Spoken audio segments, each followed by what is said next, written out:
Hello friends, मैं doctor Ashish Khare, senior plastic surgeon and director Kalosa Aesthetics, और आज हम बात कर रहे हैं एक्सिलरी और एसेसरी ब्रेस्ट के बारे में।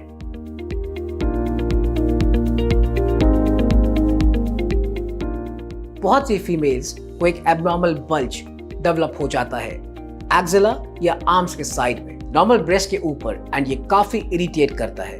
इसे हम एसेसरी ब्रेस्ट या फिर एक्सिलरी ब्रेस्ट कहते हैं। एसेसरी ब्रेस्ट क्यों बनता है, इसके लिए हमें हमारी डेवलपमेंट को देखना पड़ता है। ब्रेस्ट डेवलप होती है एक मिल्क रिज या मिल्क लाइन पर, जो एक्सटेंड करते हैं आर्मपिट से ग्रोइन तक। यूजुअली ह्यूमंस में एक सिंगल ब्रेस्ट डेवलप होता है मिल्क लाइन पर, बट ड्यू टू एनी एब्नॉर्मैलिटी अगर मल्टीपल ब्रेस्ट डेवलप हो जाते हैं तो उसे एसेसरी या एक्सिलरी ब्रेस्ट कहते हैं। मोस्ट कॉमनली ये एक्सिला में एक स्वेलिंग की तरह प्रेजेंट करता है, जिसे हम एक्सिलरी ब्रेस्ट कहते हैं। क्या प्रॉब्लम्स हम फेस कर सकते हैं ड्यू टू एक्सिलरी ब्रेस्ट?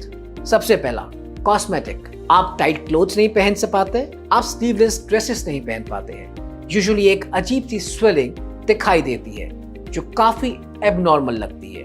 इससे कई हद तक आपका कॉन्फिडेंस भी कम होता है and you can feel inferior because of this. दूसरा, during periods this swelling can be painful. Third, जब आप आर्म्स को मूव करते हैं ड्यू टू कांस्टेंट रबिंग या फ्रिक्शन के कारण इरिटेशन पैदा होता है। ये स्वेलिंग यूजुअली दो तरह की होती है। पहली, फैटी कंपोनेंट, जिसमें कि फैटी टिश्यू कंपोनेंट ज्यादा होता है। सेकेंडली, ग्लैंडुलर टिश्यूज, जिसमें कि ग्लैंडुलर टिश्यू कंपोनेंट ज्यादा होता है। As a plastic surgeon we need to decide कि इस टिश्यू की कंसिस्टेंसी कैसी है, whether it has more of a fatty component or a glandular component, so we can plan the treatment as required. Next, एक बहुत ही frequently asked question, क्या इसका इलाज दवाइयों से हो सकता है और any medical management of accessory breast?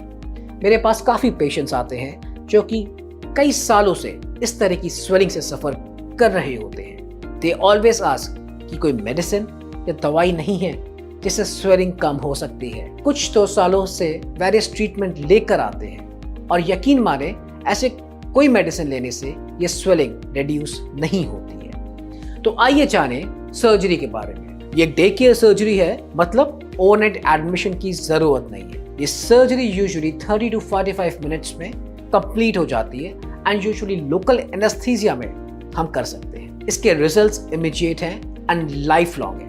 Surgery के दो पार्ट्स होते हैं। पहला, वेजर लाइपोसक्शन, जिसमें वेजर के द्वारा बहुत ही फाइन इंसिजन से फैटी टिश्यूज को सक आउट कर लिया जाता है, एंड ग्लैंडुलर एक्सिजन, जिसमें कि ग्लैंड्स कट एंड रिमूव किया जाता है। अगर ग्लैंडुलर एक्सिजन दिया जाता है तो it's too small and it's easily hidden under the arm crease.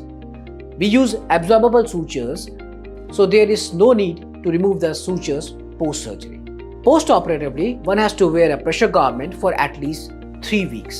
Kalosa Aesthetics पर हम बहुत सारी cosmetic and plastic surgery procedures like liposuction, tummy tuck, body contouring, cosmetic breast surgeries like augmentation with implants and breast reduction procedures regularly perform करते हैं। Do like and share our video and subscribe to our channel Kalosa Cosmetics for more educational videos on plastic and cosmetic surgeries. मेरी website kalosa.in and kalosaesthetics.com पर भी आप cosmetic surgery related और जानकारी ले सकते हैं एंड फॉलो कर सकते हैं मुझे अन्य प्लेटफॉर्म्स में लाइक इंस्टाग्राम एंड फेसबुक।